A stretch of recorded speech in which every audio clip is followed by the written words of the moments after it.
Well, hello and welcome to Soul Sessions podcast. I have my friend Hank Setala here today with us. Very excited to have this chat today. It's going to be a lot of fun. Yes, I'm loving the Hawaiian shirt as well. Thanks. Oh, I'm addicted to them now. I have that's all I wear. Oh, That yeah. and then my fedora when it's not too hot. I love wearing my nice hat. Love it. Love it. Well, I'm going to give you a little intro for everybody so they can get to know you a little bit more. So you are a ordained reverend, fourth level priest of, I hope I say this right, okay, of the Paucao Kuna tradition in Peru. Paco Kuna, close. Okay. Reiki master and root worker in Hoodoo. Is that right? That is correct. Awesome. I'm definitely going to talk to you about that more as well. And some of your modalities, you're known as a Sonic Shaman. So you do sound healing and crystal healing, aromatherapy, neuro-linguistic programming, a Peruvian Shaman, and Sanse. I think that's how you say it. Yep, that's about everything. Well, I mean, there's a lot more, but those are like the highlights. Yes. You do have a lot of titles. Yeah, and people like us, you always have to learn something new. You can't just stay static. It's always about learning the next tool, even if you only use one little thing, like just broadening your knowledge base and all that. Absolutely. You seem like you're also a seeker of knowledge and wisdom. And same, I feel like I'm always on to the next thing. So what are you learning right now? What is new for you? Sanse is really the new thing. I did a first level training, so I'm considered an apista, which is someone who helps someone doing like mediumship work. Mm-hmm. And then later this month, I'm going to get my first level initiation into that tradition. Amazing. Good morning to everyone. Good morning. So I guess where we start is I would love if you could tell everybody a little bit about your spiritual awakening journey. Well, I would call myself a natural intuitive, and just since I'm a Sonic Shaman, we'll just get a little bowl going too while I talk here. So I had a near-death experience as a child, like during childbirth. My mom had a near-death experience. She saw her grandma and a man she didn't know, and then afterwards found out it was my dad's grandpa, who she never met before. And through journey work afterwards, I went back and I saw how I was dead, but like came back, or something happened when I was born too. And so I've always had this natural intuitive knack, just knowing how to handle people. And I didn't know everybody wasn't like that. Oh, yeah. but what happened is in high school, when, the social pressures get a lot and your empathic abilities are heightening and everything, mm-hmm. It was really overwhelming. And I tried to medicate my gift with alcohol, which did not work. But for many years, I was a professional drinker, getting sober in 2006. And I've been sober since. And like on my 1-year sobriety date, I did a 12-step weekend. I went to Neil Donald Walsh's Happier Than God workshop. I found Fellowships of the Spirit and started my training as a Reiki master and going through their ordination program and metaphysician program. And then it was just like getting in the slingshot and going, off I go. And it's been a upward ride ever since. That's beautiful. Do you feel like there's a lot of empaths and intuitives that don't necessarily know that they have those gifts right out the bat, and so it causes some disruption in their life? Well, that, and we don't give our kids any tools at a young age. Like in Peru, there's two things that happen when a baby's first born. One is that they are given a soul retrieval for being cut from the mother. Oh, could you explain that a little bit more? Yeah, so, and that was like the second part, the one I really wanted to get to. But okay, so soul retrieval is if some of your vital essence is left behind because of a trauma. Mm-hmm. Some people think it's an actual soul part. I feel it's more like vital essence of this incarnation, or however you want to look at it. But as soon as you're cut from the mother, that's like the first trauma. Trauma is your birth is the first trauma really that impacts you as a child. I never really thought of that as trauma before. That's because you're all comfortable and everything. You just get spit out into this cold world. You have a doctor smacking you, and like all of a sudden the world that you knew is gone, and you're in a completely different environment. And so like they look at that as the first trauma. So there's a whole soul retrieval process to call that energy back and put it into the baby. And then the other thing they do is right where the navel is, it's our connection to Mother Earth. And there's 5 energy centers called Nawis. They're like eyes of energy that open and close like a dilating camera lens, mm-hmm. or whatnot. And they regulate the Nawi at the Cusco because that's where you're bringing in information from your surroundings so the baby's not overwhelmed. And they actually say that the children of the North walk around with leaking navels because when we're born, there's no regulation that occurs with these energy centers. And that's why, especially here, we have so many empaths on steroids because they've been wide open, no teaching, no training, none of that type of thing. And then they're just really potent really potent abilities without a framework to use it. And for anybody who identifies with being an empath, the main thing that sticks you is the judgment about what you're aware of. It's not what you're Yeah. aware of; it's judging what you're aware of. That's what makes it a polarity and a solidity for you. But if it's just data, like on your smartphone, it doesn't judge your phone numbers or your web addresses. It doesn't care what apps you have. That's just raw data. If an empath can look at what they're aware of just like that, it takes all the charge off, and then it's a superpower really instead of a curse. Absolutely. I love that you said that. It's a gift once you learn how to like harness it and manage your energy. So when you're coming across people, do you feel like for empaths and intuitives are kind of like new to their gifts, not new, but kind of like recognizing that their energy bodies are too open? Yeah, they're recognizing that they have no regulation, they're overwhelmed, and like they think that they identify what they're aware of oftentimes with their own emotions instead of recognizing it's somebody else. And so they think they always have stuff going on, but only like 1% of that is actually them, and the rest is all this other people, places, and things. And once you can get rid of that through different energy processes, or even just walking on the earth is a great way to get rid of heavy energy. You can you can have a lot more peace and ease. Absolutely. Lucy said, yes, I can relate to this. I think that comes across a lot of times as, oh, you're too sensitive. You overthink things. Yeah, grow thicker skin, and then the body will be like, okay, let's grow thicker skin. Let's see if that helps, because the body just wants to do what you're told. And a lot of that it just really then compounds upon itself. I have been around people that really aren't. I think everybody's really empathic. It's just like how tapped in you are to that or how much you want to like get it harnessed. But I've been around people that are not really deep into their empathic intuitive gifts, and it's vastly different, the experience with somebody that's intuitive and empathic. Yeah, my friend, he used to teach a class called Empathic Empowerment Training. He showed it on a bell curve like that. And on the far right are the people like the saints and like schizophrenics, perhaps even, that are aware of multiple realities and different things. And then on the far left is like the super narcissists. But everybody's got it to some degree, but like depending on how much or little, it really impacts behavior or whatnot. Oracle said meditation helps people isolate their own inner voice and separate the other influences. Yes, finding your own homeostasis point. Yeah. I used to work in mental health, and I was around some people that had, like schizophrenia and those type of disorders. And then you get to thinking like, is that a disorder, or are they, and I'm not a medical doctor, but is it, they're just super, super tapped into things that normal society doesn't like see or perceive. And that's the thing, like when it comes to empath, it's not just people's feelings. You're picking up on thoughts. And then if you think of it like like most people have AM and FM, but then other people pick up broadband and ultraviolet and all these other things. So like people who are schizophrenic, I use the term portal sometimes, that sometimes they're so connected that they act like a portal and like realities bleed. And that's one reason, like without tools to distinguish like where you're at, like it's it can be overwhelming. That is so interesting with the portals. I'm going to really sit with that, because it makes a lot of sense that they're accessing different maybe dimensional spaces and blending them and not causing separation.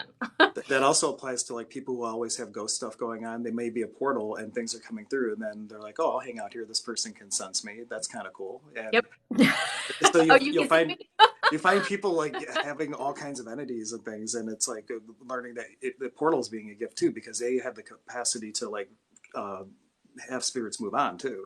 But it's like just like the empath thing, it's a gift that you have to learn how to best use. Are there any times in your journey that you felt like you were a little wacky because you could sense other frequencies and other dimensional spaces and things like that? No, not because of that. Like, well, I guess in school, like they called me Double Boy and stuff like that, because like one of my art projects was making rune stones, and then the art teacher started calling me Double Boy, and that spread like wildfire. Wait, the teacher called you that? The teacher called me that. She's like, God. "Oh, are you making your devil stones?" And I'm like, but like no one messed with me in high school though, so that was a positive. Oh, that's good. Still, wow, okay. Yeah, they thought I was out there, but no one wanted to do anything. Because you were making moonstones? Rune stones, like the Divinity. Rune stone. Oh, yeah. Runes. Oh, okay. And they were like, oh, he's making some like whatever. Okay. Well, and there was like a hilarious story. There was like this real big jock in the school, and at the time I worked at a gas station, and in my pocket I had one of those telescoping magnets. And I took the clip from the shirt, I put it on the desk, and I had the magnet underneath and I'm spinning it. And I'm sitting there looking like I'm like focusing on like telekinesis, and I'm making it spin like this. And he jumps up in the middle of class, like truly terrified, pointing his finger at me and going, "He is a devil worshiper." Oh my gosh. Oh wow. Yeah. Do you feel like things are progressing with people and their gifts, like being more accepted now? Definitely that. And I think a lot of people that wouldn't have woken up normally woke up because of COVID. Because like, oh yeah, COVID was a huge, what we would call an NLP, an interrupt. Everybody's going on their routines, they got their normal things, and then all of a sudden they're thrown out of that. And I'm just sitting at home, me, myself, and my soul, and that's it.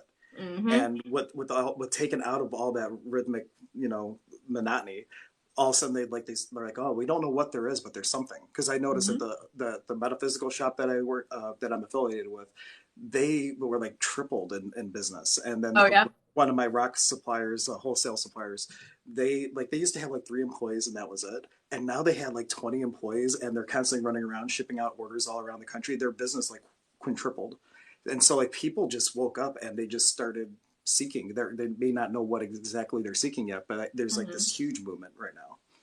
I think that's great. I feel like my son is also very intuitive and very empathic, and he's very gifted. And so it's like he I feel like is more free to be himself than I was when I was his age. Definitely. Like just with our kids, even like I can just see how much of a different blueprint we're giving them for life than what I was given, because my dad was very conservative and like across the board, like there was like he was even the president of our church, so I'm closest thing to a minister's son that you can get to without your dad being a minister, and everything was just so strict and regimented in terms of like right and wrong and all that kind of stuff. And the acceptance of like even Dungeons and Dragons, like they didn't like me playing that because that's the work of the devil. And like what a different world we live in now. Yep. Yeah, I had a Southern Baptist pastor who raised me, and also my grandfather, so he was like way far back. And like Harry Potter was like a no, anything like that. Sabrina the Teenage Witch, that was like the devil stuff. But now my son's just like whatever. Like I encourage that now. So really nice. What would you say for empaths and for intuitives? What would be the best thing to help them like get in touch with themselves or protect themselves or learn how to kind of create boundaries between what's theirs and what's others? Well, for one, like I would not encourage protection. Only protection for only moments of blindsiding. Depending where you're at, you may or may not need it. But at the end of the day, everything is source, and what you resist persists. So anything you're protecting yourself against, the universe is actually recognizing that as, oh, you're paying attention to this. This must be something that you want more of. It doesn't understand no or whatever. So protection, I look at as if you're in a burning building and you take a blanket, you put water on it, you put it around yourself, you get out of the building, and then you take the blanket off. So use it for when you get blindsided, but not like walking around shielded or whatnot. But one of the biggest tools is from Access Consciousness. They call it, who does this belong to? And 99% of what you are aware of is somebody else's. And so just taking the moment to say, who does this belong to? And sending it back to sender or whatever the case, or give it to the earth. I always like giving stuff like that to the earth because people don't know that they're flinging all this stuff out. You're just receiving it. It's not like they're sending it out maliciously. So just acknowledge it and then move it. I love that. And if you do that practice like for 3 days solid, there's even an app you can download for free called Who Does This Belong To? And every like 30 seconds or every 5 minutes throughout the day, it's like bing. And it's just your moment to, hey, I'm going to stop. Who does this belong to? I'm going to go ahead and move it on. And that gives a lot of energy regulation to empaths. I love that. I'm gonna read a couple of these comments here. It said a lot of young kids have spiritual parents to support them now. We love that. So with the return to sender, when I first was on my like empathic intuitive journey, there was a lot of like spiritual teachers that were saying, oh, return that back to whomever, like negative energy.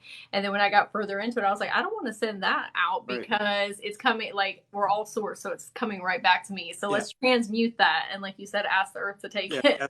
That's one reason I started getting away from that tool. But then like you could also add, if you did return to sender with consciousness, return to sender with healing. So then it's not just going back. You're adding your contribution back to them. But if you want to be under the radar, because a lot of empaths want to be invisible, then don't do that, because you're like pinging them energetically. They might think about you, so then give it to the earth. So whatever's going to create more. That's really the question to be. What would create the most right now with this energy? Giving it to the earth, giving it to a guide, giving it to the person, giving it to a different person, and kind of following your knowing instead. Yeah, I think that's great. I think especially because the earth is like moving in frequencies right now, that would be very helpful as well. Yeah. So with the Reiki, what drew you to Reiki? Because I love Reiki myself. So I actually even have, this is a cool crystal to show you. This is the first crystal I ever got in my life. That's beautiful. I had just, I forget, somewhere between high school and college in those years or whatnot, my aunt had taken me to a psychic store, Goddess Elite, where I'm still affiliated with today. And they had a psychic fair, and I had, at the time I was doing irrigation work, and I had really hurt my back. And she said, let me buy you a Reiki session. And I'm like, I don't know about. How old were you? I was probably 18, between 18 and 22, okay. Somewhere in there. Like I was always metaphysical, like being intuitive and things, but I didn't have a construct about chakras or any esoteric teachings at that point. But she takes me to the psychic fair, buys me a Reiki session, and my back felt better. And I'm like, oh, that's great, And then I went on. Well, I also, from that day, from getting the session, I won this crystal. So that was also like my first thing. What kind of crystal is that? It's just clear quartz with a double point. Clear quartz? Yeah. Oh, that's beautiful. What a great crystal have for your first one. Oh yeah, so that became my master crystal for my Reiki grid or whatnot. But because like that was kind of like just kind of a notch in the back of my mind about, wow, Reiki's cool. I should look into that someday. And she also got me affiliated with Lilydale. She told me about this place in New York where it's all spiritualists, and spiritualists are all mediums basically. And when I got sober, I ended up learning Reiki. That was in 2006. So I went through Reiki level 1 through master, spiritual insight training 1 and 2, all within 4 months, had a crisis healing. And then in the 2-year program that I joined, I just learned everything else that I could. So in addition to them flying in teachers from around the world that are like the best of the best, like Roger Payne for Qigong, Sharon Klingler for mediumship, all kinds of different people. I also was taking everything else I could, like NLP, medical intuition, vibrational medicine with Patty Conklin. I even learned about sweat lodges. I could with Lakota, named Ed McGaw, and things like that. So I just learned everything that I could, and then I just kept going with it. So you're just soaking it all in. Oh yeah. Well, the thing is, I'm a master blender, and there's something in our tradition. We believe that wherever you were physically born, there's a feminine and masculine spirit of your birthplace that holds the blueprint for the perfect you. And I was born in Pittsburgh, in between the rivers, where 2 rivers come together, and I have this natural ability to just take little snippets from all these different things blended to make something different with it. I love that. I love meeting healers that just kind of like blend everything into their own modality. Oracle Secret says things that come to you on their own accord have great power. Absolutely. Yes. And that's a thing too, like I think Reiki is just like you get used to some hand motions until your intuition kicks in, because like Dr. Azui, when it first started, all those hand positions, that was really westernized. He would teach people just to scan first, put your hands there. The positions came after if you didn't get a hit. And some of the original positions even included holding the tongue. But that would not go over in the West. So like it got really westernized and got Christianized a lot as it evolved. With good measure, though, because like that's why it's so well accepted here. Even the Cleveland Clinic offers Reiki before and after sessions, or not sessions, surgeries. I love that. Oh, after surgeries, like a physical surgery? Yeah, it's like they have volunteers, and you can sign up and have Reiki done in your room, or before and after you have a surgery, or if you're in the hospital for a long time, they do that. They actually did a double-blind placebo study where they had fake Reiki practitioners, real Reiki practitioners. They would do blood draws. They had like the monitors on them, and just to see, and they don't know exactly why it happens or what's happening, but they're able to show that Reiki's doing something through That's the beautiful. Through the studies. Like how science is finally catching up, Right. With your NLP, can you talk about that a little bit, or tell people more what NLP is? I know it's a little more popularized now. One of my favorite things. And I only use very limited things from NLP. NLP is neuro-linguistic programming. And the main thing that I use it for is in client communication, when you pick up on people's cues of how they receive information. Like if someone's saying, I see what you're talking about, they're a visual person. I hear you, they're audio. Man, I'm feeling your vibe, that they're kinesthetic. And so your word choice using audio cues, visual cues helps to build rapport and connection with people. And then the other main thing that I use NLP for is anchor collapsing. And so there's a process where you you put them in a meditative state, and you're setting this finger is going to be the time you felt the most love, the time you felt the most accepted, the time you felt the most confident, and so on. This one bridges all of them together. This is a bailout anchor. This may be joy. And then this one is the trauma that you're releasing. So the one lady in our class that he used as a demonstration had been at 9/11 and couldn't even talk about the day. She was so traumatized by it. So he did this to 9/11, and then you hit the one that blends them all together, and the negative one, and it brings back both states of being at once. And the 4 good states of being collapses the bad state of being and gives them more ease around it. So that's what they call it, anchor collapsing. Interesting. I had never heard of that before. I'm going to have to talk to you more about that on the side. Because NLP is usually used more for sales, honestly. And like, that's how you walk into a car dealership, and they just have to figure out, do I need to tell this person about it? Do I need to show them a brochure? Do I need to get them behind the wheel so they can feel how it is? And that's why they're very good at selling you things. Okay, so how much power do you think your words have? A lot. Yes. I think people underestimate their languaging and what they're saying over their life and speaking over their life. And the thing is that words represent energies, and you might use the wrong word but have the right energy intention, and you're fine. But if you're using them unconsciously, then the collective consciousness of around a word takes precedence. And to give an example, in 1943, a lot of our definitions changed. And prior, like if you look at the word want, it means lack. Like, think rich people want for nothing. Rich people lack for nothing. So if you say I want money, what are you saying? I lack money. Universe, I want money. You're actually squeezing the sponge and pushing it further away. The better question would be like, what energy could I be? What choices could I make to bring more money into my life? And what would it take to receive that? Because asking for it's one thing, the willingness to receive it is another. I used to be in a lot of lack mentality because that's how I grew up with everyone around me. And now that I am in a different space, I can look at the languaging that I used to have and say, wow, like I could definitely see how that was like continuing that cycle to keep going. And on my side, we have someone saying, good morning, beautiful people, and saying that, can anyone do Reiki? Absolutely. You just find there are ways to get tuned in nature as well, but you find somebody. Ooh, you want to talk about that a little bit? I would love. I would love to. Well, I mean, like, just like if you're in nature and you're by a waterfall, and the waterfall energetically is teaching how to cleanse energy and things of that nature, like being out in nature is imprinting you with these different frequencies that are naturally present and activating them within you. Because that's all Reiki is. It's like somebody who's been awakened that they have this frequency and they're passing it on. So it's just like plucking a string on a guitar.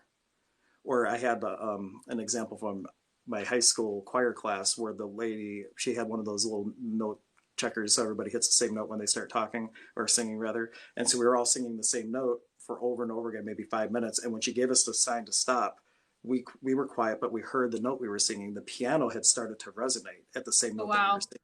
So like when somebody has a vibration and they're intentionally like plucking your string, if you want to think of it that way, then it goes from one person to the other. And even in shamanism, we have a similar thing. It's called a karpai, which just means sacred exchange. And the teacher would go up to the student and they would just put foreheads together, and you're just allowing the flow of information. You're getting the seed of their knowledge, but it's up to you to cultivate that seed. So the attunement's the beginning process, but as anyone who's taken Reiki realizes, like you have a lot of change, and then the Reiki unfolds, which is why we have so many kinds of Reiki. My God, so many different thousands, because everybody gets that awakening. And then they're like, oh, and they find out these new things, and then they make their own thing. Reiki is all healing, really. If Reiki was discovered in Peru, it would have been called Kanchai. It just was like, following your intuition with energy through the lens of Japan. And so I look at it that way. Like all healing work essentially is coming down to being present for whatever energy needs to flow. That's what Reiki is. So regardless of traditions, yeah. I think it's great. And I tell people all the time, like, everyone can do Reiki, please. Yeah, it would be a wonderful world if we did do that. I got attuned to Kundalini Reiki, but like as it unfolded for me, I started like pulling from all different areas of life, like nature, different realms, like the unicorn and fairy realms and things like that. So it doesn't have to be like one specific thing for you. It can be like a blend. Absolutely. And that's the thing, like when you go to learn from somebody, it's almost like you're picking the teacher, not just the modality, because that teacher has a very unique thing. Even between sound teachers, like I've trained with Dr. John Boyu, who's my favorite. He's the author of Human Tuning, and he's like kind of the godfather of tuning forks. But then there's also David Holtz, who did Soul Energetics, and all kinds of people who are just amazing sound healers, but everybody has their own vibe. And they only focus on like one set. Like I have 700 forks. I'm a little addicted. That's a lot of tuning forks. I have like 700 forks. I have 21 crystal bowls. I have one gong now, but I'm getting 5 more for when my new office opens. Wow. Okay. So you'll have to come up to Cleveland and hang out and get some sound healing. I would love to. I love sound healing so much, and that would be amazing. So with your forks, so you have 700 different tuning forks. Yeah. So do you like know all of them on like an individual basis? You know how like when we have tools that we work with, they're really their own consciousness forms. So yeah, I mean, I intuitively use them, but I've used all of them enough to know what their medicine is. Like Fibonacci tones, for example, are very good for people with addictions. It's like giving them a lifeline to source to pull themselves out. And then solar harmonic is good for physical things. Solfeggio is more like interdimensional. Then you have like, I have 3 or 4 octaves of planet frequencies because I love the planets and also asteroids. There's organ forks, there's meridian forks, Kabbalah forks, archangel forks. There's a lot of forks. That's amazing. I didn't even know there were that many type of forks. Yeah, I was thinking about doing like, you know, that TikTok song going on, Animaniacs, where the guy's doing the countries. I thought maybe I could do something like that, but I'll go over tuning forks and let's sing all the tuning forks. You should definitely do that. I love that video. If anybody hasn't seen that, you should definitely look up the countries and the Animaniacs video. That would be fun. So how did you find your sound healing teacher? How did that come to be? Well, I'm kind of self-taught for the most part, though I have had 2 in-person trainings. When I was going through fellowships, I felt that most of the stuff that we were getting focused mostly on spiritual, mental, and emotional, not much for physical things. So I was looking for some sort of modality that if someone comes in, they just have a backache, I have something for them. And I found 2 things. One was sound healing, though at the time, the teacher only taught it as it related to the chakras, and there was no physical stuff. So I kind of shelved it at first. I didn't really use them as much because I wanted something for the physical healing, and I became an aromatherapist. And between those 2, there's also a lot of science behind them. With aromatherapy, there's been a whole bunch of studies and clinical things that show that the oils actually do something. That in the pharmaceutical companies, they use oils to make the drugs.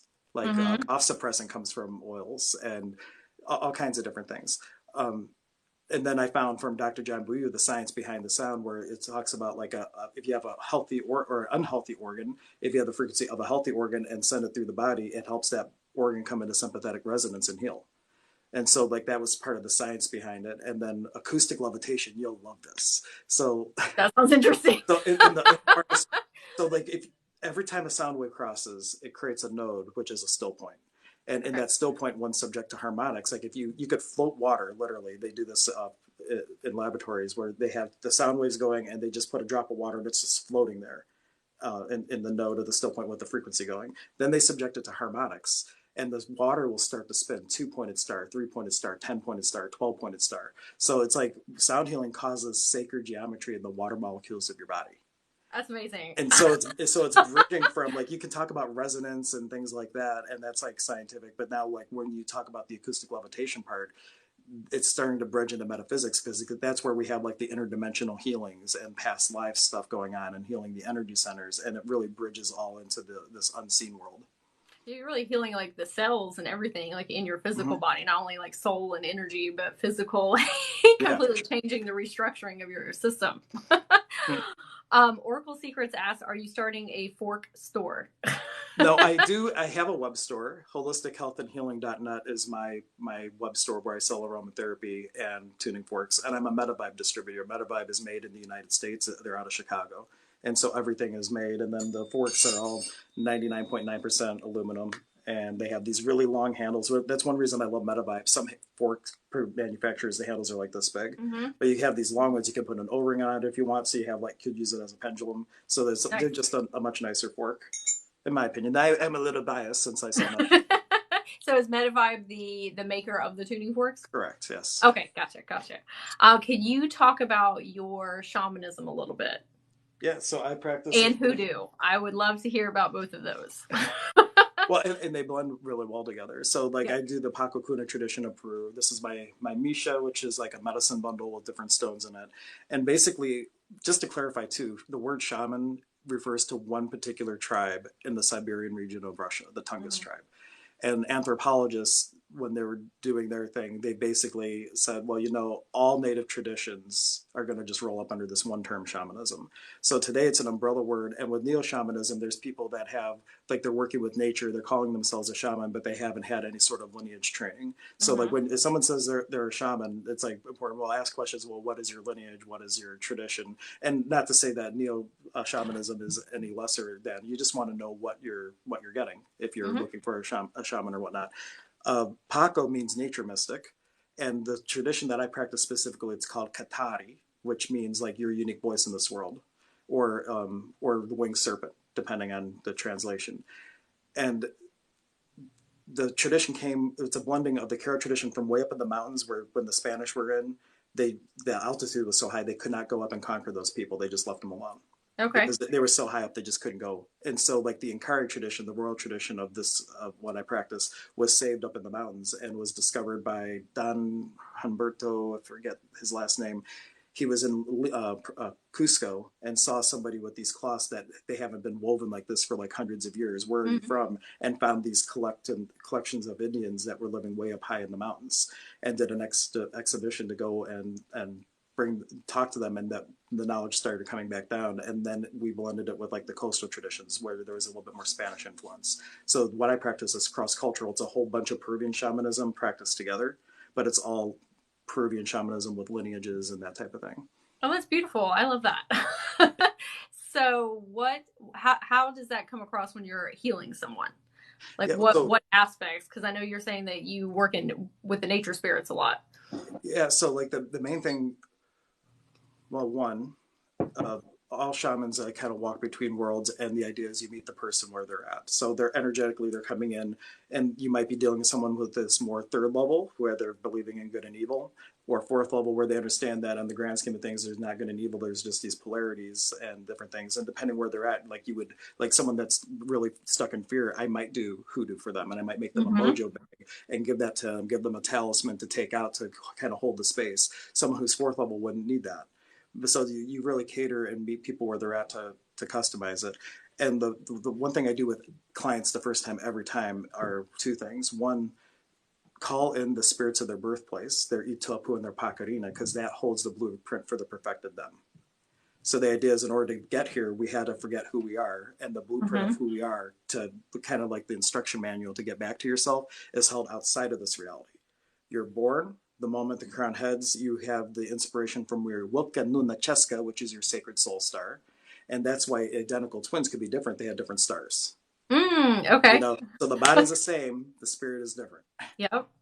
Okay. And so like when right before we start, I always call in all the elements: Pachamama for the earth, Mama Unu for the water, Mama Kia for the moon, Wilka Waira for the sacred wind, Inti Taita for the sun, Kuichi, which is the rainbow, their Yanapak, which is their particular band of spirit guides.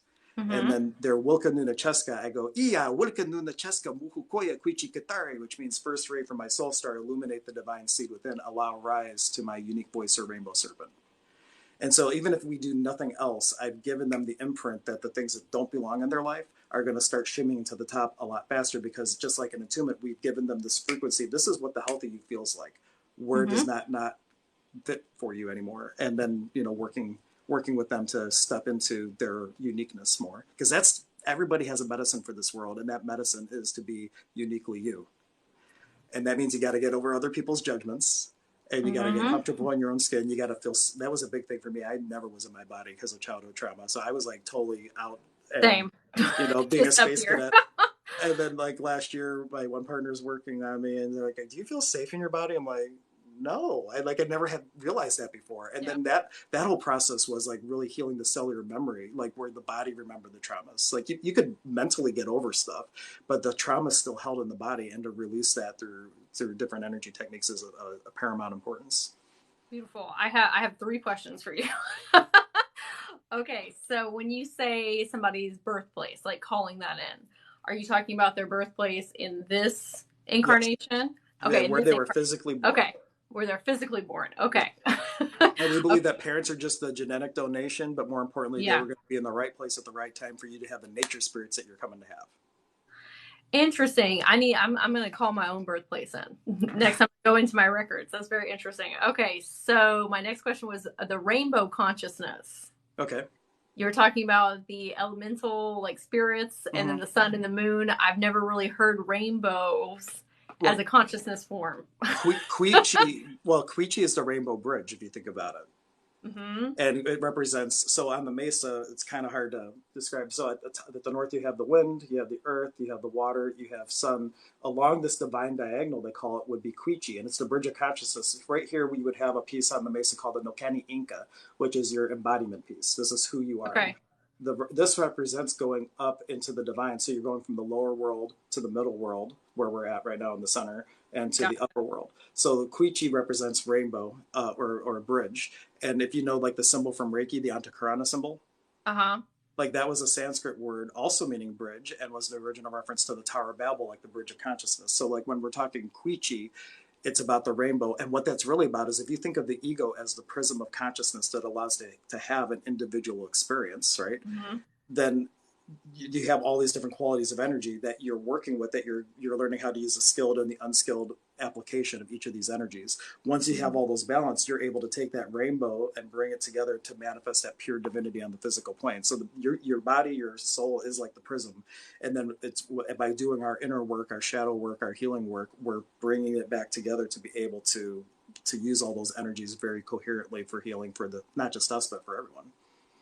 And that just opened up like a whole new thing. Yeah, I'm sure this will be the first of many conversations, right? Yeah, that was so interesting. Like, I'm going to sit with that for sure. Okay, so could you tell me a little bit more about hoodoo? I'm not very versed in that, and I'm sure a lot of other people would love to hear. So hoodoo means American folk magic, and depending where you are in the country, if you find a teacher and where they learn from, all of that is very specific to the region. Because basically, because of the slave trade, and slave trade was more than just Africa. There were people from Ireland and all kinds of places, from Russia. Like there's all kinds of people sold into slavery.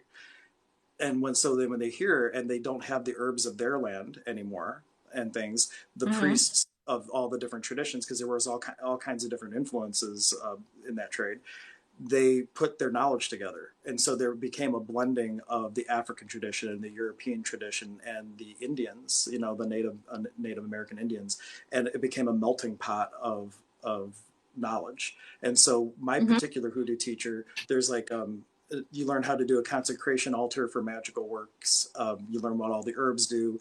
In some traditions, you'll use the Psalms. Not all traditions, like some they may or may not use that. But it's like putting it all for purposes to do work for yourself, to create more ease in your life. The one rule is like you would never like use it to thwart somebody else's will. That's always been like a big rule. In fact, if you were to do that in Africa, they have a thing that they would make that they would give to the person who cast something wrongly, and it takes away your inhibitions, and you're gifted to the person that you wronged as like a certain interesting. Or whatever. So like, but here that was all that they had to use against their oppressor. So like it kind of got it twisted a little bit, because now it's like, well, I'm sure people used it for bad anyway, but that's when it kind of got more broadly used for things other than just possibilities. Okay, how did you get? How are you drawn to that? Because it seems like you're drawn to a lot of things that are like a blending of modality things. During the shaman program, my teacher and I had missed something because I forget what obligation I had. So we're at Goddess Elite after hours, and he's doing the work that I missed. And the lady who owned the store, she had an altar to a particular deity called Shango, which I think I have a statue for him. Yep, so this is Shango. The nice. Thunder and lightning god, and dances and everything. And on the table, like Shango would like playing cards. So like one of the things you do with your altars, you might sit down and have a coffee with your spirits, and then throw some dice, play some cards, stuff like that. And right in front of me and Zane, the playing cards, 3 of them flipped up, like 1, 2, 3, like no one touching them. These cards just flipped up, and it was 2, 4, 8, so 3 octaves. And so it sounded like, I'm like, oh, that's interesting. And then in my head, I heard, "Work with me," and I'm like, okay. But at the time, they said they would teach me. And so I was just learning on my own from the spirits for quite some time. But that's when Zane offered a hoodoo class, I took it, because it was like a lot of ancestor work in hoodoo as well. They don't work with the orishas or any deities. It's all just ancestor work. And then the one day Spirit came through and said, hey, you can go get a teacher now. And that same day, Zane messaged me if I wanted to train to be a Zapista. So like the day that they say I could get a teacher is the day that he reached out. So it kind of, they say sometimes in that tradition, it chooses you and you don't choose it. It loudly chose you. Oh, yes. But it's a really, like Sanse is an Afro-Caribbean tradition, and it's a really old tradition. It's way more oral only. There's not a lot of books on it, and even the books that there are, they're not talking about a lot of the work because it's considered secret. Okay. Oracle Secret said root workers are also traded working with Amish Hexminster, so even some Amish influence. Yeah, it's literally a melting pot, and depending on your teacher, that's why like, if you learn hoodoo or you're initiated or something, if you went and got it with someone else and just learn more, you're going to continue just evolving. But it's really about just taking anything because you use what you got. You know, in shamanism too, I've raided a McDonald's condiments counter before to build a despacho, you know, despacho's type of an offering.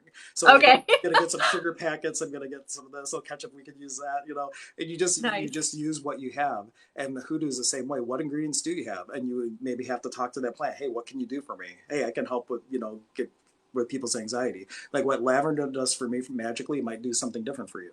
Because it's our two vibrations coming together that makes the medicine, not just one on its own. So what does a session look like with you, Hank? So is it depending on like whoever comes and wherever they're at, and then you pull from all your different modalities and then offer that to the person? Yeah, well, one thing, like on my website, I have a thing for a discovery call where like we can talk because, you know, going into just a session, I'd rather have a conversation with someone first, find out a little bit about them. So I kind of have a plan and we don't have to do as much discovery at the session.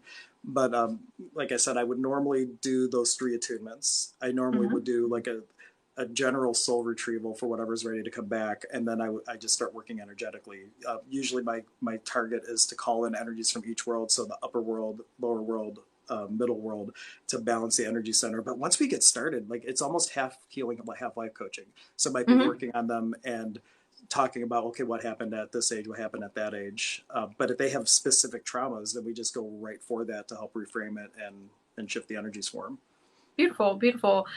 So for your soul contracts, why do you think that you came in a religious, and this is not anything negative about religion, but why do you think that you came in that avenue and then now you're doing something that's very, like, I wouldn't say different, but just in a much different capacity? Well, I just believe anytime it's just what the contrast for the soul, like it's whatever you chose for the contrast for the soul. And if you do have soul contracts, I believe they totally can be changed. There's one technique we call it a destiny retrieval, and you go and you renegotiate contracts and all that. But like the stance I have on contracts, like you made that agreement in this other ever moment of now place, and like now that I'm here, if something's more relevant to me, I still have choice. I don't have to follow through with those. You can break a contract, and I think point of view creates reality, and people who believe in soul contracts, that is very real for them. And there's other people that don't have that and it's not real for them, and both are valid.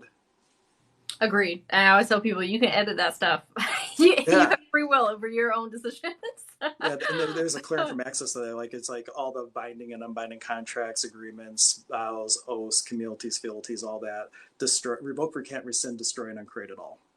Right and wrong, good and bad, pot and pock, all 9 shorts, boys, povads, and beyonds. Just breaking them all. No till death do us part stuff. That's like, you know, like the moment is not static. So like you always want to leave yourself open to be able to change. And that's why a lot of relationships I feel don't work. You know, you start with a relationship and everybody tries to keep it how it was and not allow it to become and change. And sometimes that change means those two people need separate pots, you know, like you have to separate plants sometimes when they're growing together. And it's not a wrongness. People just change, but we make it a wrongness because we believe till death do us part and I'll go to hell and blah, blah, blah. And then it makes an unfortunate situation for a lot of people. Absolutely. I have been through that myself. Okay. So I have some like round fire questions for you. Fire? Okay. If you're up to answering them. Yeah, go for it. Okay. So what is the most important thing that you have learned this year? Oh my gosh. That is a really big question. So far. Oh, I mean, I really don't have a good answer for that. It's hard to isolate like something that I learned. Okay. It's okay. Okay, I'll change the question. So, what do you think people can do to like help with their individual shifts and the collective shifts? Like those who are very mindful of like helping everybody raise their frequency, right? So we can all shift as a whole. What can they do on an individual level and a collective level? Do like just really take a deep dive into your shadow work. Like there's one program that I'm going to be relaunching. It's called As I Forgive Me, which is an acronym for a metaphysical approach to inner work, basically, because it's all the heaviness. Like you change yourself, you change the world, because all of creation is within you. I'm the only one in the room, and so are you. So it's like we're one and we're separate.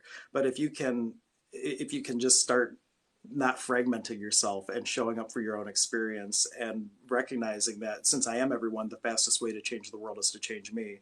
Taking that deep dive, that has the most change and impact. And if you don't know how to do that, then find a practitioner that can walk you through it. Do you think that when we were talking about COVID earlier was causing a lot of people to see that within, even if they're not completely conscious of it yet? Yeah, I had an acronym for COVID. I hope you like it. It's creating opportunities via intuiting divinity. Nice. Okay. And that's what people really they were waking up like they don't know what to do, but they're starting to work on themselves. They're realizing that they're way more than this, puppet, this meat suit or whatever. And then as they start to get better, like it just has this multiplier effect, and that's where I think we're really striving towards now. And then the powers that be, the energies that are the tides going out is making a last push really to try to stay in power. And so that's what we're in right now. I was listening to a podcast the other day, and the person said we're seeing a lot of darkness in the world because there's so much light. Yeah, it's illuminating it. Yeah. Yeah. And for everyone too, like really, if you can come from the perspective that they're from the esoteric point of view, that there's no right and wrong, and you can shift from making someone right or wrong to they just have an interesting point of view. We're taking a lot of that pushing out, because for every action there's an equal and opposite reaction, and people are fighting and they're doing all these things. But if instead of fighting, be like, your opinion is valid, it's just not my opinion, and we're not fighting them anymore, it creates a space for them to step into. And that if we can all do that and recognize, all truths are true, all truths are just not true for me. And with that mindset, having just allowance for everyone, because it's the resisting that's causing the friction that's making things stay the way they are. Allowance of one another is what's going to create the space for the shift to happen, and the earth to split, if you believe in that, or whatever the case is. I feel like I'm on that journey with my son. Like my truth doesn't have to be your truth, and your truth doesn't have to be my truth. He's coming into like teenage years, so yeah. So if I'm out in public, right, and sometimes I'm very like hyper aware that everyone is me and I'm everyone, so it's a lot easier to traverse. And then some days I'm more like in the 3D scape of things, right, and more intermeshed. What is your best advice to get people to kind of like detach from being so intermeshed in like the situation? Well, one thing you could do is if you have Florida water, you can put on yourself and just wipe it down. There's a technique that I can do for everybody right now. It's called pop the popo, which popo means bubble. So it's like your aura. And you take 3 deep breaths, and with each breath, you're just pulling energy in from everywhere, and you're expanding your field. And you're taking a breath, pulling energy in, expanding your field. On the 3rd breath, you retain and hold. And then we pop the popo, so we burst the bubble, and all the taffy pulls of energy, all the little cords and all the things where you picked up other people's stuff, it just goes right back to wherever it came from, and it just leaves you just your energy for a moment. And then the cords of love, of course, will reform, but all the trivial stuff that you're picking up will just go back to source, or not back to source, back to the people. And what did you call it? Pop the popo, pop the bubble. Okay, I'm going to do that next time I'm out and about. And I feel like I'm getting intermeshed. Do that, and also, is this mine? Hand it back to the person, like physically take out any heaviness and put it back to the person if that feels light. But the big thing is that you're noticing. Like that's the number one thing. If you notice, you can make a choice, but some people, it's just a robot driving, and we go through all day, realize we're down and drawn down, and then we never took care of ourselves energetically that day because we're too busy, being in the world instead of the world. That was me yesterday. I just felt kind of like weird and icky, and I was like, "Oh, is this mine, or is this stuff that's being transmuted for the Lion's Gate?" And I said, "Oh yeah." So let me ground, and then I felt immediately better. I was like, "Oh yeah, none of that stuff was mine. That heavy, dense energy." For sure. Yeah. Okay. Next question. What chakra do you think that you embody the most? Like if you were just one chakra, which one do you think it would be? I would go with the heart. Yeah, I thought you might say that.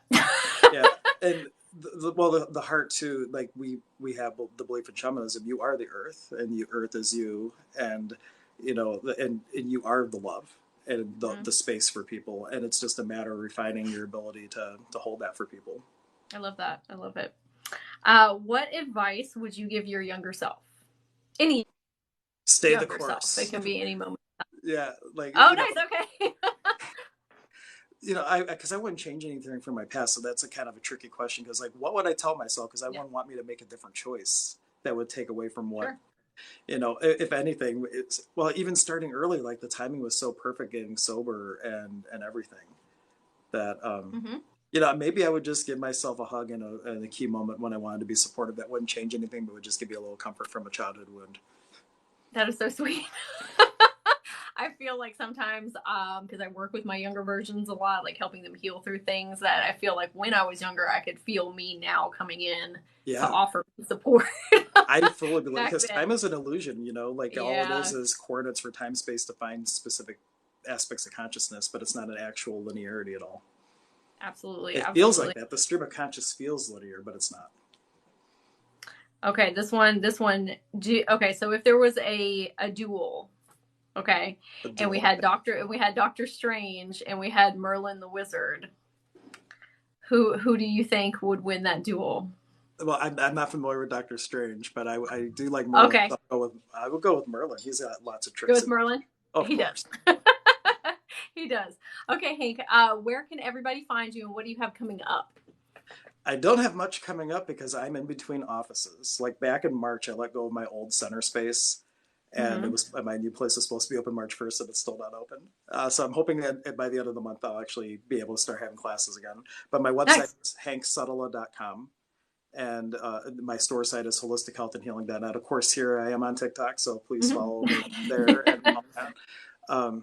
What else? And I'm also. And then you have YouTube, Facebook, and Instagram. Yeah, I'm Sonic Shaman everywhere. So if you do Sonic Shaman, you'll see my face, and go ahead and send me like my page, send a friend request. If you're interested in a session, you can check those out on my website, and you can use the code ELITE, all capitals. It will knock 50% off your first session if you decide to get a session. And book a discovery call bare minimum. And the worst that could happen is you find out I'm not the healer for you, but there's a lot of things we can do. And I'm going to be relaunching my programs. Like I have my old programs, which are a combination of life coaching, healing work, a shamanic ceremony. I'm incorporating the As I Forgive Me program into all those. I'm gonna re-roll them out, but they're 30, 60, 90-day programs for like fast track change. Nice. You said what was that? As I Love Me? As I Love Me. What is that program? That is a shadow work program. So it's like a lot. Nice. There's like a big workbook that we go through, asking questions and then working to reframe things. But it's all about not making your shadow a wrongness. Like if you have kind of like, say somebody likes to be beaten or something like that they have that type thing, but they're embarrassed about it. Like that would be an example of a shadow aspect. They might have eroticized a trauma and they're not going to get rid of that shadow, but what could you do to shift it and then experiencing it in a healthy way? So it's like really taking a look at what are the things that you're least proud of and how can we look at those, allow you to embrace them, and then incorporate those energies consciously into your life. I love that. Reframe and embrace our shadows. Yeah. Oh yeah, you got that. And like shadow work is like refining your song into the world. I look at, like the saying hollow bone, like be the hollow bone. I look at us more like flutes. And as the energy comes through us, we're playing our song into the world. Your shadow material is like things that are half blocking holes, making notes off key. And as you do your inner work, you're refining that, your song becomes more clear in the world and its impact. I love that. I have never heard the hollow bone before. Be a hollow bone. Yeah, I haven't heard that before. Black Elk Speaks. There's a whole book on it, and they were asking him, how do you work with all these people and not take on the sickness? He's like, I'm but a hollow bone. The energy comes from Creator through me, and from them to Creator. I'm but a hollow bone. And that's kind of like how to think with you're an empath. Be a hollow bone, let the energy go through you, not to you. And that by itself is going to be a life changer. I love it. I'm going to think of that now every time. I feel like I'm taking on people's energy. I'm a hollow bone. Yeah. Yes. Oracle says, it is a Lakota concept integration. Yeah. Yes. I didn't remember if it was Lakota or what. I only know Lakota a little bit, but Black Elk Speaks is the book that I always reference. Though I've never read the book, but I reference it all the time. Oh yeah. Well, thank you so much, Hank, for coming on today. This was such a lovely conversation. I know we'll have more in the future as well. Awesome. Thank you so much for having me. Yes, thank you. And thank you for everybody who joined the live or will be watching this in the future. We can go out on a good note. Yes. Thank you. Thank you so much. You're very welcome. Until next time. Thanks for having me. Bye. Bye.